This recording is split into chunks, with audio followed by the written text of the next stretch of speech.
नमस्कार, मैं हूं नवजोत रंधावा। चांदी क्यों बन गई सोना, यह सवाल आज हर किसी की जबान पर है। आखिर हो भी क्यों ना, क्योंकि चांदी 3 लाख के पार हो चुकी है और उसने इतिहास रच दिया है। पहली बार चांदी इतने रिकॉर्ड स्तर पर पहुंची है। तो चांदी की बढ़ती चमक क्या कहती है? क्या शादी के लिए अभी खरीदे सोना चांदी? क्यों चांदी और सोना इतनी दौड़ लगा रहे हैं? इसी पर आज होगी बात। हमारे साथ जानकार भी मौजूद रहेंगे।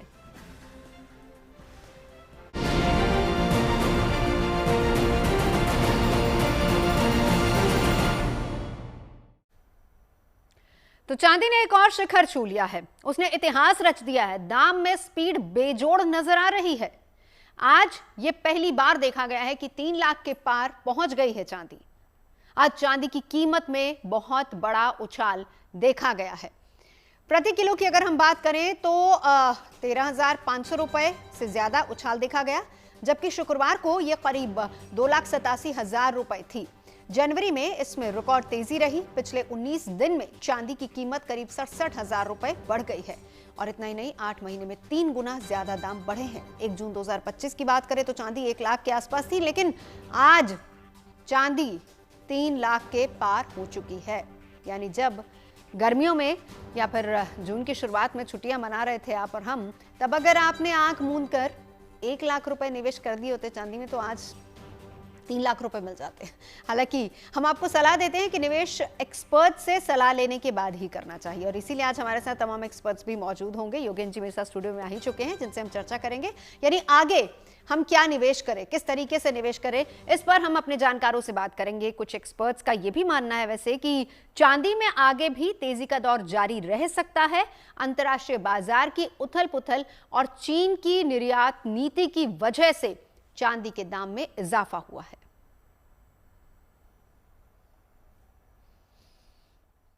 आज चांदी 3 लाख के पार जा चुकी है। एक बहुत बड़ा सा भाव आया है और फर्स्ट टाइम ये भाव आया है इस तरह। आज 2-3 महीने पहले ये भाव करीबन 80-90 हजार था, जो बढ़ के आज 3 लाख के करीबन आया है। एक ऑल टाइम हाई गया है चांदी। इससे लगता है आगे भी चांदी और तेज जाएगी और सोना भी तेज जाएगा। सोने ने भी करीबन $5,000 क्रॉस किए हैं, इसलिए एक बड़ी तेजी आई है। इसका कई कारण बने, इसके इंटरनेशनल वॉर की वजह से, फेड रेट के इंटरेस्ट की वजह से, और भी कई, चाइना ने चांदी सप्लाई बंद कर दी है। सबसे मुख्यतः ये कारण है। इस तरह आगे भी चांदी और तेज जाएगी। तो आज चांदी के इसी गणित को समझने की कोशिश करेंगे कि चांदी सोना क्यों बनती जा रही। खास मेहमान हमारे साथ इस वक्त जुड़ चुके हैं, और सबसे बड़ा सवाल जो आज हर कोई पूछ रहा है यही है कि क्या निवेश का ये सही समय है या नहीं। क्या चांदी में निवेश करना ज्यादा बेटर है सोने से? ऐसे तमाम सवाल हैं जिनको लेकर आज एक्सपर्ट से बात होगी। हमारे साथ खास मेहमान जुड़ चुके हैं, परिचय करा देती हूँ। सुरेंद्र मेहता जी हैं, national security Indian bullion and jewellers association से। Yogendra Singhal ji, president all India bullion and jewellers association, मेरे साथ स्टूडियो में मौजूद हैं। योगेंद्र कपूर जी इकोनॉमिस्ट हैं, बिजनेस एक्सपर्ट हैं, और साथ ही साथ प्रोफेसर यामिनी अग्रवाल भी हमारे साथ हैं। ये इंडियन इंस्टीट्यूट ऑफ फाइनेंस में प्रोफेसर भी हैं।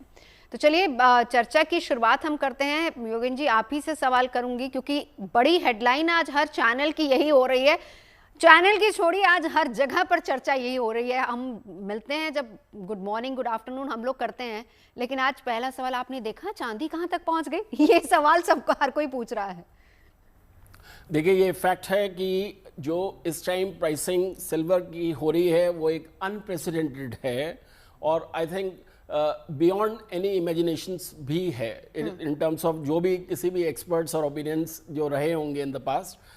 फैक्ट इज कि देखिए, जब भी कोई अनप्रेसिडेंटेड इंक्रीज आता है तो उसके पीछे एक बात तो जाहिर सी है कि एक extreme mismatch of demand and supply position जो है वो नज़र आती है आगे।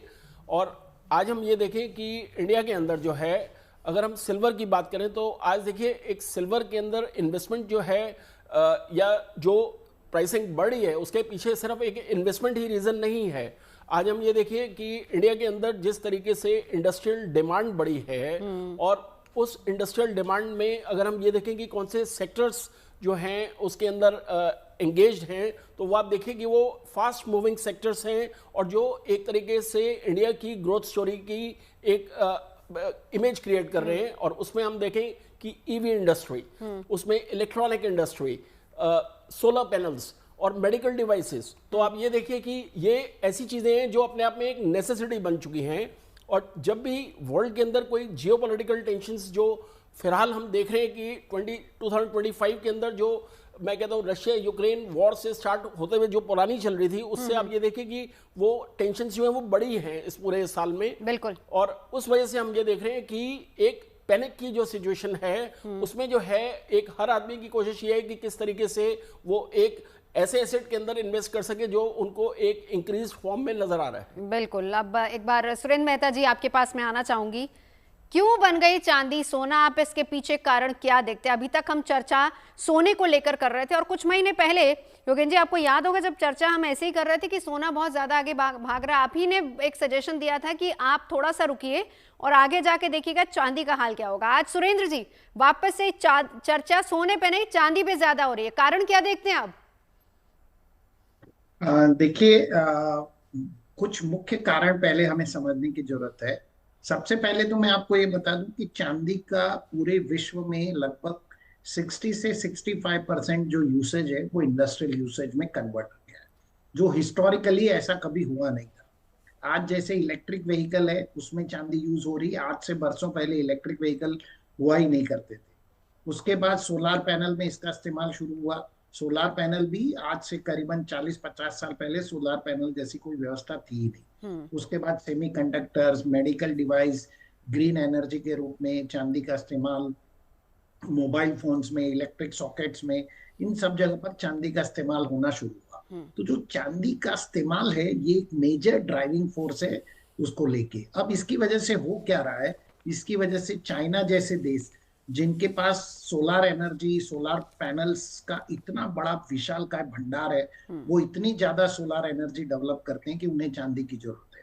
तो उन्होंने क्या किया कि उन्होंने ये कानून बना दिया कि हमारे देश से, उनके देश से चांदी किसी को एक्सपोर्ट नहीं की जा सकती। उसी के साथ साथ में ऐसी भी खबरें आ रही है कि रशिया भी कहीं ना कहीं चांदी को एक्यूमुलेट करता जा रहा है, होल्ड करता जा रहा है।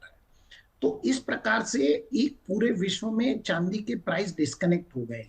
देखिए, ये प्रीशियस मेटल इंडस्ट्री ऐसी है, इसमें प्राइसेस वर्ल्ड वाइड लगभग सेम रहते हैं, लेकिन यदि आप आज देखें तो चांदी के प्राइस डिस्कनेक्ट क्यों हुए?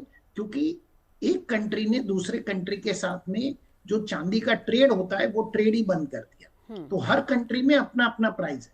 जैसे आज भारत के अंदर हमारे 3 लाख रुपए का प्राइस है, लेकिन आप यूएस में, आप अमेरिका में जाएंगे तो उनके जो मिंट के कॉइन है वो लगभग भारतीय मुद्रा के हिसाब से 5 लाख रुपए में बिक रहे हैं। चाइना में लगभग यही इसी प्रकार की चीजें 3.5 लाख 4 लाख रुपए भारतीय रुपए में परिवर्तित करके बता रहा हूँ। तो ये सब मुख्य कारण है चांदी के प्राइस डिस्कनेक्ट होने की वजह से हर कंट्री में अलग अलग। ठीक है, ये बात हुई चीन की। एक कारण हम चीन का यहां पर देखते हैं। योगेश जी, अब मैं आपके पास आना चाहूंगी, ट्रंप टैरिफ इसमें कितनी बड़ी भूमिका निभाता है? चांदी के रेट इतने ज्यादा बढ़ रहे हैं। योगेश सिंघल जी।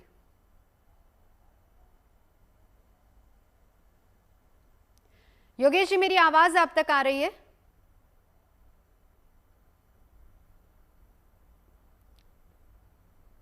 योगेश जी, मेरी आवाज सुन पा रहे हैं?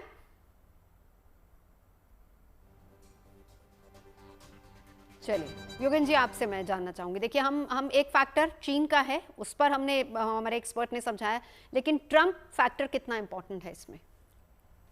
देखिए, एक बात ये फैक्ट है कि अगर हम 2025 को देखें तो उसके अंदर जो मेजर मैं कहूँगा 2 चैलेंजेस जो वर्ल्ड ने एक्सपीरियंस करी हैं, वो एक है टैरिफ से रिलेटेड और एक है जिस तरीके से नए फ्रंट जो वॉर के जो हैं बिटवीन नेशंस जो हैं जो खुले। तो इन चीज़ों से आप ये देखिए जो एक सिचुएशन क्रिएट होती है वो होती है कि डिमांड एंड सप्लाई की वजह से जो एक सप्लाई चेन के अंदर डिसरप्शन नज़र आता है आगे जो है देशों को, तो उसकी वजह से मेरे को ये लगता है कि एक रीज़न वो मेजरली है जिसकी वजह से हम ये देख रहे हैं कि प्राइसेस जो हैं वो अनप्रेसिडेंटेड वे में जो है बढ़ती जा रही हैं। और इसका देखिए, अगर हम ये माने कि गोइंग फॉरवर्ड जो है कि इसका जो बेस्ट वे आउट वो क्या है, वो यही है कि अगर हमें इस वॉर को रोकना है तो उसके लिए जरूरी है कि नेगोशिएशंस जो हैं between countries as well as India के पर्सपेक्टिव में भी अगर हम देखें तो हमारे को जो है अपने नए एवेन्यूज जो हैं उनको जो है उस पर मॉनिटर करना पड़ेगा और फोकस करना पड़ेगा, बजाय इसके कि हम एक देश यूनाइटेड स्टेट्स के ऊपर ही अपनी डिपेंडेंसी जो है वो ज्यादा रखें। बिल्कुल। एक बार जरा दोबारा कोशिश करते हैं। योगेश जी, मेरी आवाज आप तक आ रही है?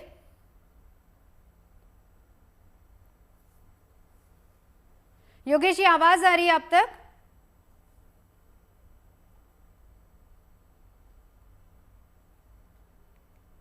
चलिए फिर से कोशिश करेंगे। सुरेंद्र जी, यहां पर ट्रंप वाली बात और दूसरा रुपए कितना बड़ा फैक्टर इसमें बनता है कि चांदी के रेट इतने ज्यादा बढ़ रहे हैं? क्योंकि हर फैक्टर पर आपने चीन को लेकर बहुत अच्छे से समझाया, यहां पर और दूसरे फैक्टर्स पर भी चर्चा कर ले, फिर उसके बाद इसके निवेश की बारी आएगी। देखिए, जो दूसरा सबसे इंपॉर्टेंट फैक्टर है, पहले क्या होता था, चांदी का भी व्यापार इतना ज्यादा फैला हुआ नहीं था। तो जितनी भी अंतरराष्ट्रीय बैंकें थी, मैं किसी बैंक का नाम नहीं लेना चाहूंगा, वो क्या करती थी, चांदी में पेपर की ट्रेडिंग करती थी और हमेशा वो पेपर बेच कर चलती थी। मतलब 1 किलो चांदी के ऊपर आप समझिए, यदि 1 किलो चांदी फिजिकल है तो उसके ऊपर वो 356 किलो चांदी का पेपर ट्रेड करते थे और चांदी को सेल कर देते थे। तो इससे चांदी के जो प्राइसेस थे वो हमेशा सबड्यूड होके रहे, वो हमेशा नीचे ही रहे।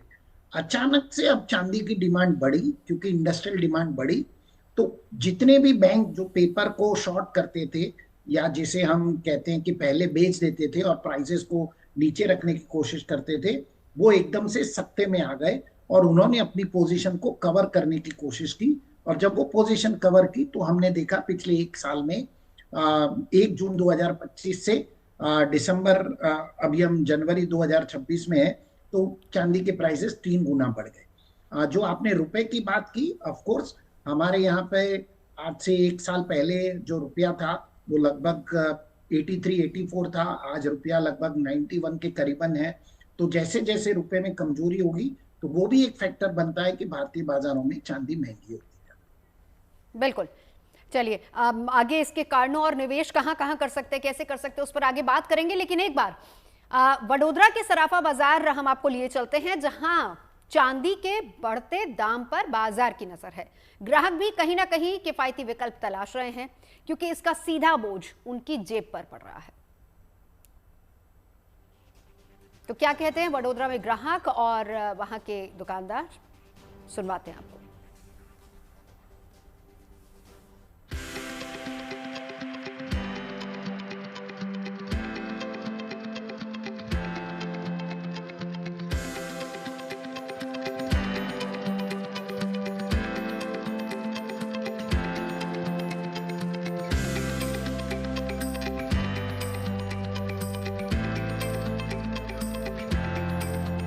क्योंकि उनका यूजेस बहुत हो गया है अभी कई इंडस्ट्रीज में, और वो सोलर पैनल में सभी जगह उसका यूज होता है, इसलिए ऐसे बहुत ज्यादा बढ़ गया है। आम जनता तो नहीं ले सकती, मगर फिर भी थोड़ा बहुत तो ले सकते हैं। बजट में कोई फर्क पड़ा आपको? बजट में तो हो ही गा ना, पैसा ज्यादा जाएगा, चांदी कम आएगी घर पे, वही तो जो है मेन।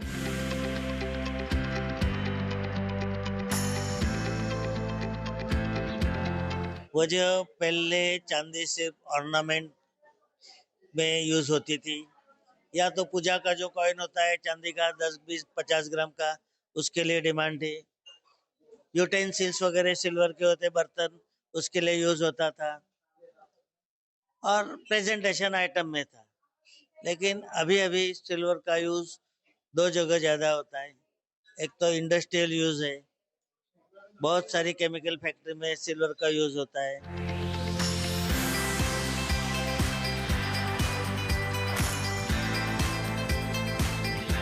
जो डी-डॉलराइजेशन है, जो स्टेबिलिटी नहीं है, वॉर है, ट्रेड वॉर, टेरिफ वॉर, प्रत्यक्ष वॉर, ये जो वॉर चल रहे हैं, इसमें हर एक कंट्री का अलग अलग इंटरेस्ट रहता है। अभी चाइना ने किया है कि कुछ रिस्ट्रिक्शन रखे एक्सपोर्ट पे, लेकिन कल गवर्नमेंट पॉलिसी बदल जाएगी तो कम भी हो सकती है चांदी। और गवर्नमेंट कब बदलेगी चाइनीज, ये आपको मुझे तो पता नहीं है।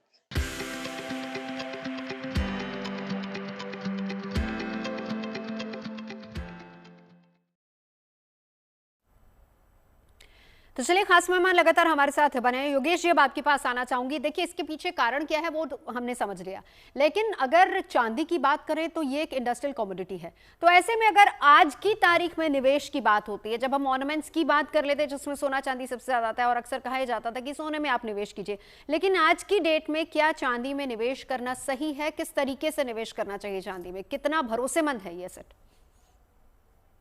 देखिए, चांदी में मंदी को देख करके ही निवेश करना चाहिए, क्योंकि अभी 1 लाख रुपए से 3 लाख के पार हो चुकी है और अभी भी तेजी चल रही है। एक फियर के डर से कि भाई मैं चांदी को लेने से चूक गया और मुझे चांदी लेनी है किसी भी भाव में। आप पिछला इतिहास देखिए तो हर जगह चांदी ने 60-70% तक का डाउनफॉल दिया है। तो उसको देखते हुए 2011 में भी 75,000 चांदी थी और 32,000 पे नीचे में लगी थी।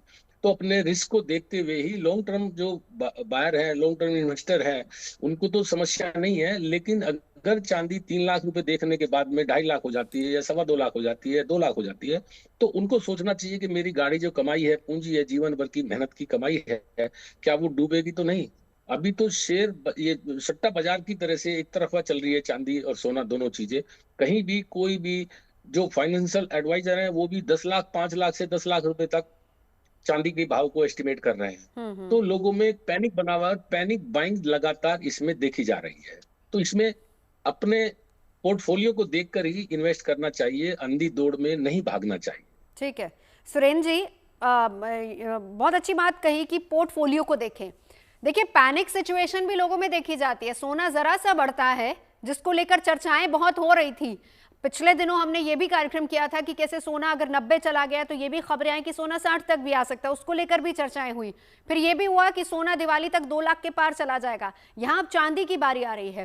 पैनिक सिचुएशन बहुत ज्यादा होती है ऐसे में, और देखा जा रहा है कि कहीं ना कहीं लोग अपनी इन्वेस्टमेंट को निकालकर इन्वेस्टमेंट शिफ्ट कर रहे हैं, सोने में या फिर चांदी में इन्वेस्ट कर रहे हैं। आप इसको लेकर क्या सजेस्ट करेंगे? क्या इन्वेस्टमेंट हम हटाकर हम सोने चांदी में अभी इन्वेस्ट कर सकते हैं या फिर अभी थोड़ा और इंतजार करना चाहिए? देखिए, सोने और चांदी में आपके टोटल पोर्टफोलियो का कभी भी 15 से 20% से ज्यादा इन्वेस्टमेंट नहीं होना चाहिए। एक तो पहले ये बात सबको समझ लेनी चाहिए। कुछ लोग इसको 25% तक भी ले जा सकते हैं। यदि आपके पास एक्सेस मनी है और आपके पास फ्री पैसा है तो आप जरूर कर सकते हैं। दूसरा, प्रीशियस मेटल यानी सोना और चांदी में आपको हमेशा SIP की तरह ही निवेश करना चाहिए। आपको हर महीने या हर हफ्ते या हर 3 महीने में एक बार आप उसमें निवेश कीजिए। आपके जितना भी आपको निवेश करना है, मान लीजिए आप साल का 1,20,000 रुपया निवेश करना चाहते हैं, तो आपको चांदी के अंदर महीने का 10,000 रुपए का ही निवेश करना चाहिए। उससे ज्यादा निवेश नहीं करना चाहिए। और इसके लिए बहुत सारे विकल्प उपलब्ध हैं। सबसे बढ़िया विकल्प चांदी का ETF है। उस ETF के जरिए आप निवेश कर सकते हैं। कभी भी अपने पोर्टफोलियो में सोने और चांदी ये ऐसा मेटल है, जितना अगर ऊपर जाएगा तो वो उससे 3 गुना स्पीड से वो नीचे भी आ सकता है। तो यदि आप SIP की तरह निवेश करेंगे, जैसे हम इक्विटी मार्केट में SIP की तरह निवेश करते हैं, यहाँ भी आप कर सकते हैं, तो आपको कभी भी धोखा नहीं होगा। और हमेशा ध्यान रखें, प्रीशियस मेटल का जो साइकिल है वो 8 साढ़े 8 साल का होता है। 8 साढ़े 8 साल के बाद में जो ऊपर गई हुई चीज वो नीचे आएगी, और नीचे अगर दाम है तो वो ऊपर जाएंगे। सर, लेकिन इसी पर मेरा एक सवाल आपसे है। कभी हमने ऐसा देखा ही नहीं है कि सोने के रेट एक बार ऊपर चले गए तो नीचे आए। अब आप मान लीजिए 1 लाख कभी किसी ने सोचा नहीं था, लेकिन आज की तारीख में अगर हम देखें तो 1,40 के आसपास सोना पहुंचा हुआ है। कम अगर होंगे भी तो कितने हो जाएंगे? 1 लाख के नीचे तो नहीं आ जाएगा ना सोना? जी बिल्कुल नहीं आएगा 1 लाख के नीचे। मुझे भी नहीं लगता कि 1 लाख के नीचे आएगा। लेकिन हिस्टोरिकली यदि आप अंतरराष्ट्रीय मार्केट में देखें तो एक बार सोना $850 से $300 आ चुका है। एक बार सोना $1,900 से $1,100 भी आ चुका है। भारतीय बाजारों में ये सस्ता इसलिए नहीं हुआ क्योंकि यहाँ पर रुपया कमजोर होता जा रहा है, और उसकी वजह से भारतीय बाजारों में सोने का दाम और चांदी के दाम लगभग बढ़ते ही जाते हैं। इसीलिए मैं कहता हूं कि भारतीय जितने भी लोग हैं उन्हें SIP की तरह ही इन्वेस्ट करना चाहिए। कोई भरोसा नहीं, रुपया भी मजबूत हो सकता है, चांदी भी गिर सकती है, सोना भी गिर सकता है। तो यदि आप SIP के तौर पर निवेश करेंगे तो एक आपका अच्छा एवरेज बनेगा। आपको थोड़ा सा उसमें रिटर्न कम आएगा, लेकिन ये बिल्कुल सुरक्षित है। से। ठीक है, आपसे आगे समझूंगी कि किस तरीके से अपने पोर्टफोलियो को मेंटेन करें, लेकिन मार्केट से पैसा निकाल के सोने चांदी में डालना, इन्वेस्ट करना कितना सही है योगेंद्र जी? देखिए, यहाँ पे मैं एक चीज़ ये कहना चाहूँगा, जो एक ट्रेडिशनल विजडम जिसे हम कहते हैं, जो कहावत है कि not to put all your eggs in one basket.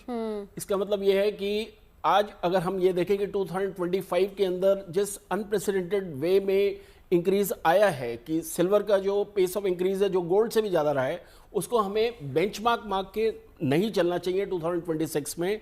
और मेरा ये मानना है कि आपको जो है अपने जो अगर आपने सिल्वर के अंदर, मैं कहता हूँ, प्रॉफिट्स भी जनरेट करें, तो आपको उसे एक पार्टली इनकैश करना चाहिए और अपने पोर्टफोलियो को इस तरीके से रखना चाहिए कि आपकी जो सेविंग्स हैं उसका 1/3 से ज़्यादा जो है आप आज भी जो है आगे जो है इन्वेस्टमेंट्स जो हैं वो सिल्वर के अंदर ना करें। और एक कॉशन ऑफ एडवाइस और रहेगा, वो ये है कि जिस तरीके से हम देख रहे हैं कि प्राइसेस बढ़ी हैं, और इसमें देखिए अब सबसे इंपॉर्टेंट चीज़ ये हो जाती है कि प्राइसेस जो अभी आपने बोला भी कि क्या फॉल करेंगी तो बियॉन्ड अ पॉइंट भी फॉल कर सकती हैं। इसमें इशू ये आ जाता है कि वो फॉल नहीं करेंगी, अगर वो स्टेबलाइज भी रहती हैं कुछ टाइम के लिए जो है, तो वो ऐसी सिचुएशन में अगर किसी ने लोन लेके और फिर जो है इसके अंदर इन्वेस्टमेंट करी, तो आप देखिए कि उसकी जो रिटर्न ऑन इन्वेस्टमेंट है वो नेगेटिव जाएगी। तो इसलिए बहुत जरूरी ये है कि जो लोग इन्वेस्ट करना चाहते हैं इसके अंदर, कि वो अपनी सेविंग्स में से ही इन्वेस्ट करें। ये मेरा एक तो उसमें फिर रुपए की स्थिति क्या रहेगी वो भी तो डिपेंड करेगा आगे।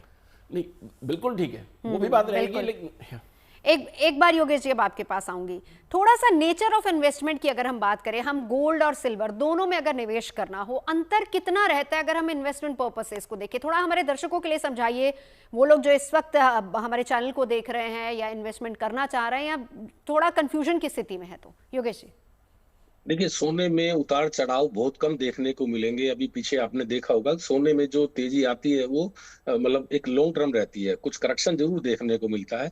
लेकिन चांदी में उसके उल्ट है, 40-40 हजार रुपए प्रति किलो एक रात में चांदी गिर जाती है और फिर से ऊपर बढ़ जाती है। तो चांदी में सुरक्षित निवेश नहीं है, चांदी में हाथ जलने का डर है, पूंजी खोने का डर है। तो चांदी और सोने में भी अपना रेशो बना करके ही अपने इन्वेस्टमेंट को लगाना चाहिए। चांदी बहुत वोलेटाइल है, बहुत ज्यादा तेजी से बढ़ती है और बहुत ज्यादा तेजी से गिरती भी है, लेकिन सोना जो है बहुत स्थिर रहता है और धीरे धीरे धीरे धीरे वो अपने हाई को टच करता है। ठीक है सर, इस पे एक सवाल मेरा और है, क्योंकि देखिए इंडस्ट्रियल कमोडिटी हम पहले भी इस पे चर्चा कर चुके हैं, और आज की तारीख में जिस तरीके से बहुत सारे क्षेत्र इस वक्त चांदी पर डिपेंड हो गए हैं, चीन ने किस तरीके से बैन लगाया वो हमने समझा है मेहता साहब से, और इसके अलावा ट्रम्प टैरिफ, बहुत सारे और रूस भी इसको लेकर चर्चा कर रहा है। तो सर ऐसे में आने वाले समय में चांदी की स्थिति क्या सोने जैसी नहीं हो जाएगी फिर?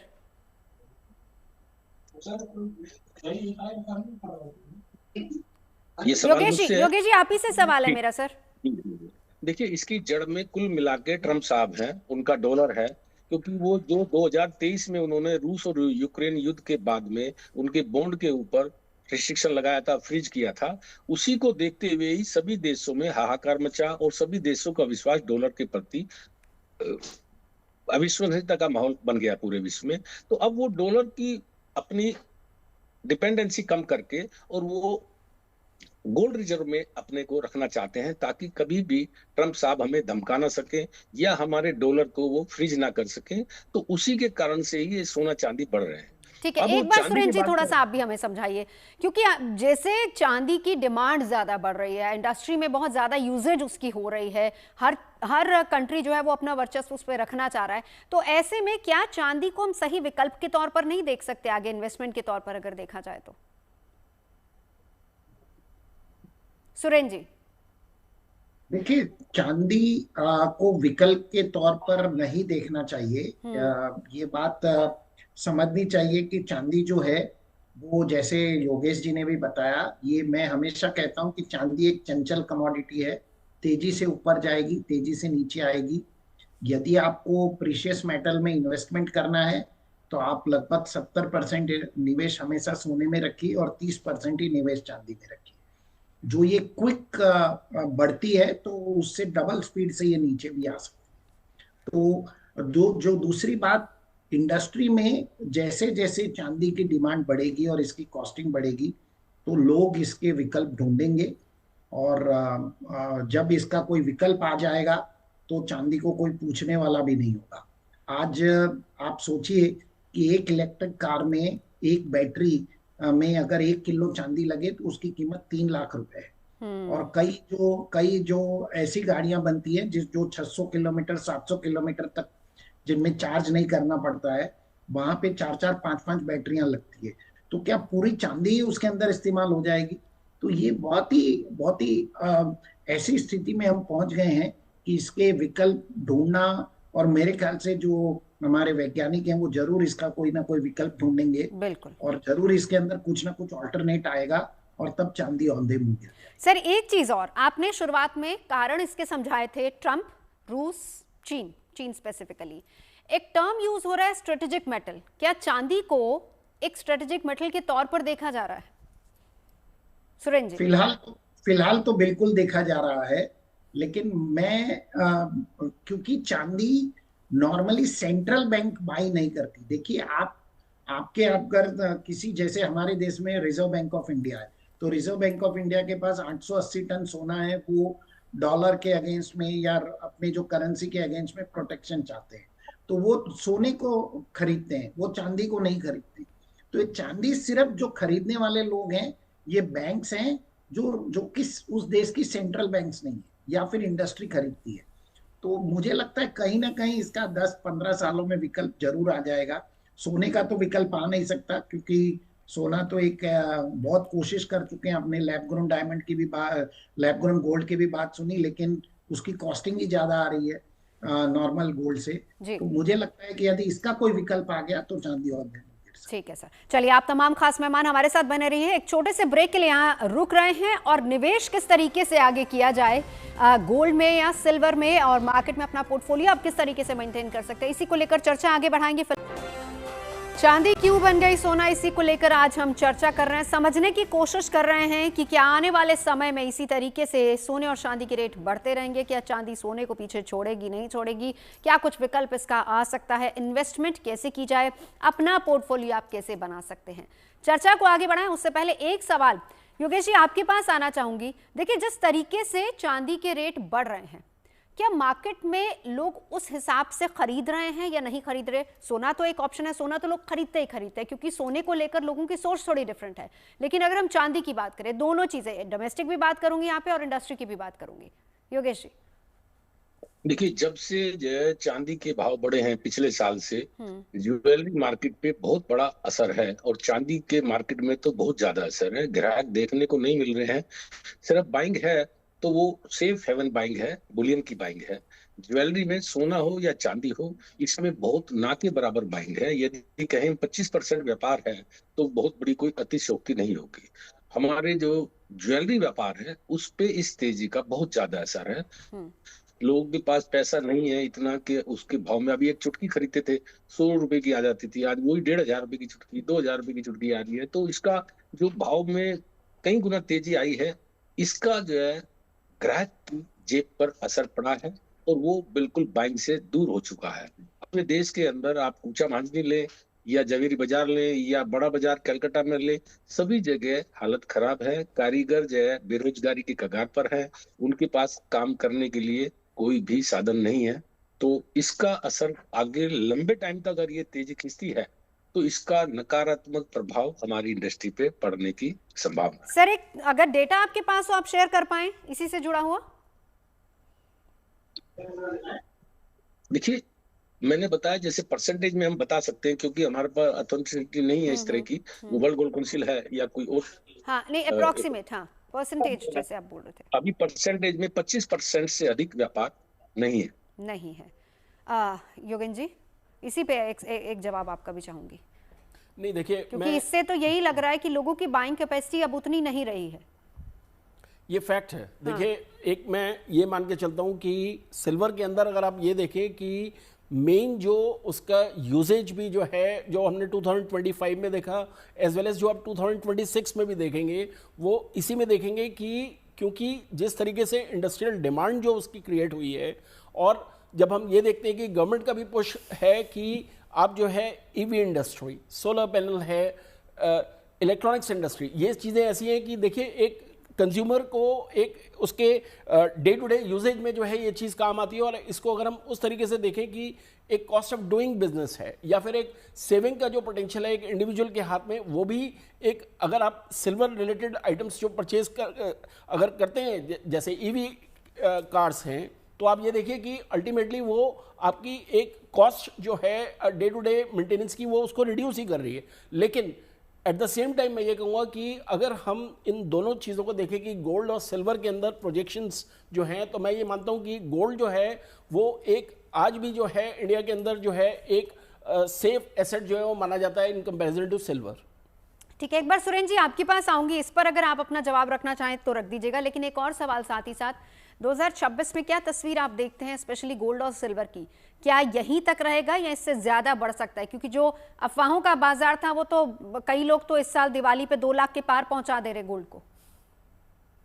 नहीं, मुझे तो ऐसा नहीं लगता है कि गोल्ड कोई 2 लाख के पार 2026 में जाएगा। देखिए, बहुत रेलेवेंट एक चीज हमें समझने की जरूरत है कि ये सारा जो प्रीशियस मेटल है, गोल्ड सिल्वर, ये जो भी कुछ बढ़ रहा है, जो हमने पहले कारण डिस्कस किए, जिसमें अमेरिका सबसे मुख्य कारण, लेकिन वहां पर अमेरिका में भी वहां पर उनके जो बॉन्ड है, उनको उनके बॉन्ड बिकने में उनको तकलीफें आ रही हैं।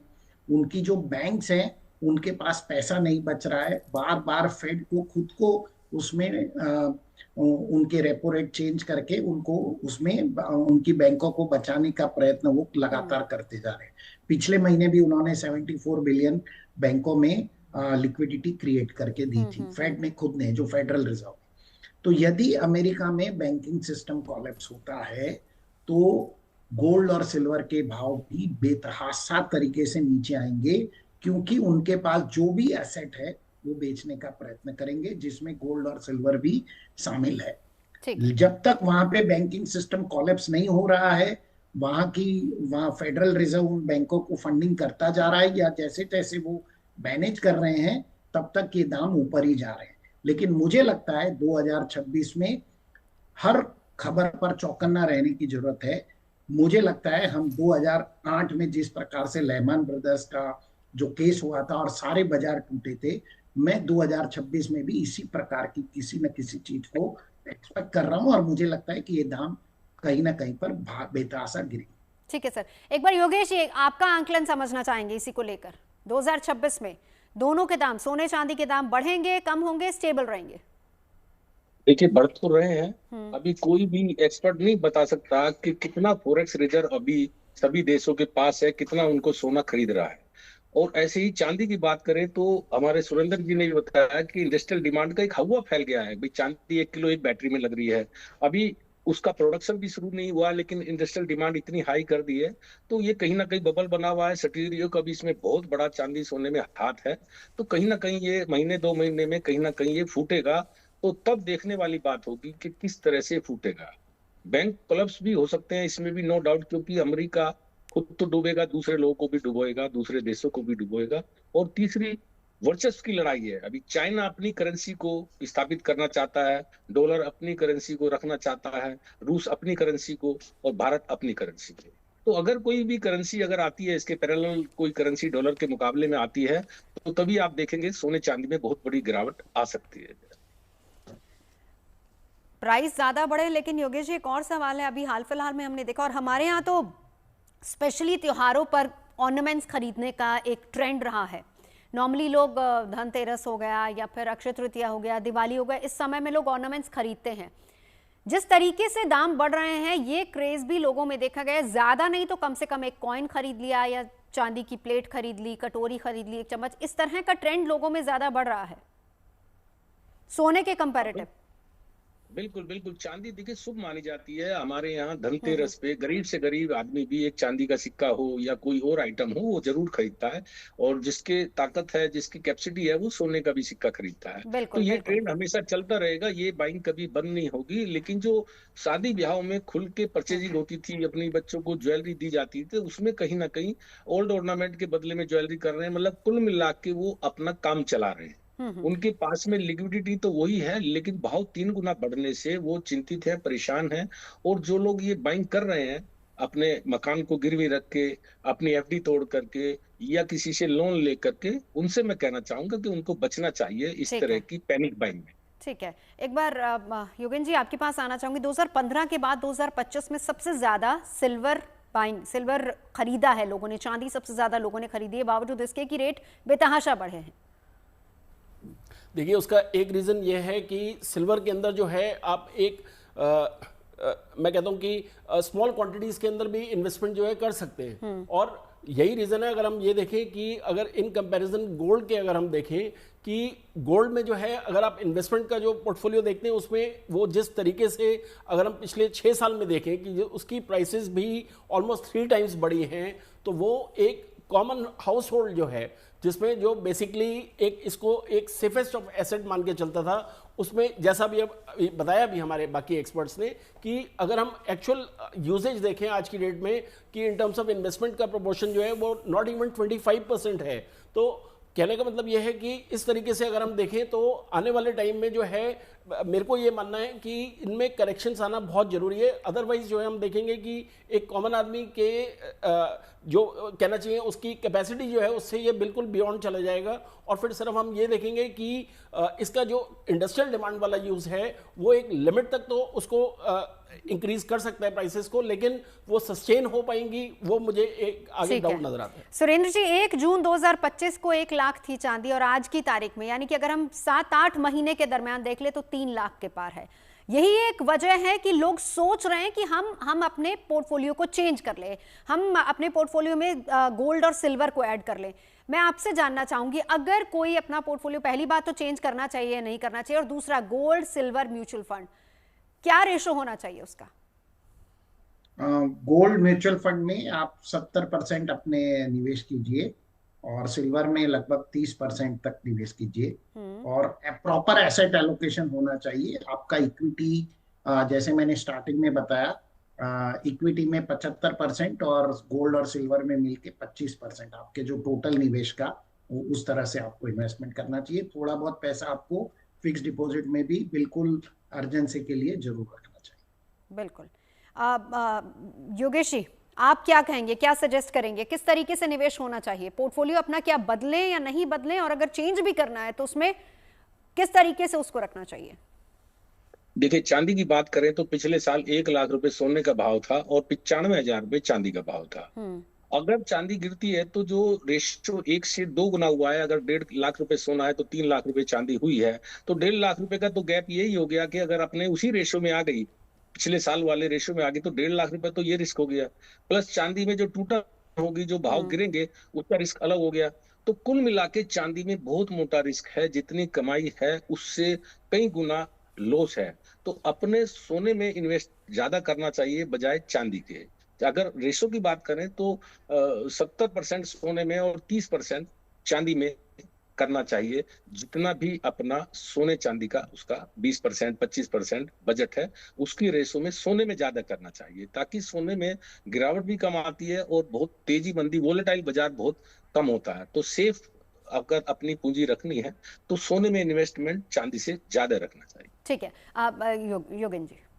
देखिए, मैं ये कहना चाहूंगा कि अगर हम 3 मेजर इश्यूज में देखें कि किसमें एक प्रपोर्शन होना चाहिए इन्वेस्टमेंट का, तो मेरा ये मानना है कि गोल्ड और सिल्वर के अंदर आउट ऑफ सेविंग्स जो है एक 1/4 जो है प्रपोर्शन है वो आपका एक फिक्स डिपॉजिट्स में रहना चाहिए। अब उसमें भी गोल्ड और सिल्वर दोनों बताइए सर। आप लोग सब बता रहे हैं कि सिल्वर कभी भी धड़ाम से, यानी चांदी गिर सकती है, लेकिन सोने पे भरोसा कायम है लोगों का, और एक्सपर्ट्स का भी कायम है। मैं ये कहना चाहूंगा कि जो ऑफ टोटल ऑफ लेट से 1 लाख रुपीज अगर किसी के पास है पोटेंशियल सेविंग का, तो उसमें से 25,000 जो है वो उसका फिक्स डिपॉजिट्स में रहना चाहिए। रिमेनिंग जो 75 है उसमें से अनदर 25% जो है वो आपका म्यूचुअल फंड में रहना चाहिए, और 50% जो है उसमें मैं आज भी बिलीव करूंगा कि 60% जो प्रपोर्शन है वो गोल्ड में रहना चाहिए और 40% इन सिल्वर। ठीक है, 40% सिल्वर, 60% गोल्ड। अब सुरेंद्र जी, मैं आपके पास आना चाहूंगी। एक आंकड़ा मैं आपको बताती हूँ सर, और समझाइए हमें। 2025 की अगर हम बात करें तो भारत ने सबसे ज्यादा इंपोर्ट की है चांदी।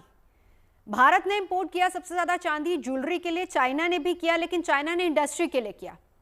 ये आंकड़ा क्या दिखाता है? देखिए, जो चांदी इंपोर्ट हुई है तो डेफिनेटली यहाँ पे बहुत बड़े पैमाने पर एक्यूमुलेशन हुआ है। और एक्यूमुलेशन इसी कॉन्टेक्स्ट में हुआ कि चांदी की इंडस्ट्रियल यूसेज बढ़ रही है, तो धीरे धीरे इसकी डिमांड बढ़ेगी। और कहीं ना कहीं पर देखिए, जो वैश्विक स्थिति थी, वो जो जियोपॉलिटिकल टेंशन जिसे हम कहते हैं, युद्ध जैसी स्थिति बनी हुई थी, इकोनॉमिक्स हालात जो थे वो कई देशों के खराब थे, और इसीलिए 2025 में ज्यादा चांदी का इंपोर्ट हुआ। लोगों ने चांदी खरीदी, मंगा के रखी, और अब उसका मुनाफा वसूली वो कर रहे हैं, क्योंकि उनके एक्सपेक्टेशन के मुताबिक चांदी के भाव 3 गुना।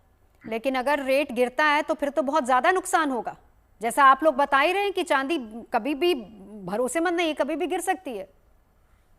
लेकिन मैं आपको ये भी बता दूं, जो भी डीलर ये इंपोर्ट करते हैं वो अपनी पोजीशन को प्रॉपरली हेज करते हैं, तो उन्हें इतना नुकसान नहीं होता।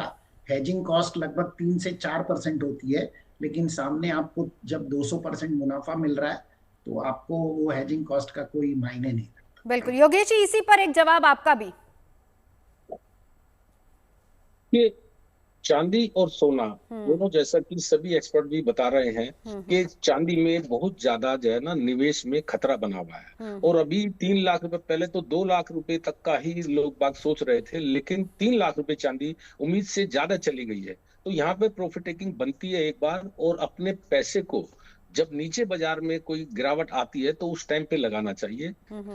ये मेरे ख्याल में एक बार प्रॉफिट टेकिंग का कम से कम आधी चांदी तो बेच ही देनी चाहिए, अपनी प्रॉफिट टेकिंग घर में लेके आना चाहिए। ऐसा ना हो कि मुनाफा सारा का सारा वो सिर्फ कागजों में रह जाए और अपने चांदी के भाव फिर से नीचे आ जाए। चलिए, एक सेफेस्ट ऑप्शन भी हम लेते चलते हैं। मान लीजिए कि अगर लोगों के जहन में ये धारणा है कि क्योंकि जो आंकड़े बता रहे हैं उसमें तो देखिए कितना, पिछले साल 1 लाख थी, अब 3 लाख के पार पहुंच गई है। एक सेफेस्ट ऑप्शन के तौर पर आप तीनों से एक जवाब लेना चाहूंगी। शादियों का सीजन है और एक ट्रेंड ये भी देखा जा रहा है कि गोल्ड के साथ लोग सिल्वर ज्वेलरी भी खरीद रहे हैं। अगर चांदी खरीदें तो किस फॉर्म में खरीदें, एक एक करके। सुरेंद्र जी, पहले आपसे। नहीं, यदि आप निवेश के तौर पर खरीदना चाहते हैं तो आप डेफिनेटली सिल्वर ETF बाय कीजिए, या डिजिटल सिल्वर भी मिलता है मार्केट के अंदर, वो आप बाय कर सकते हैं।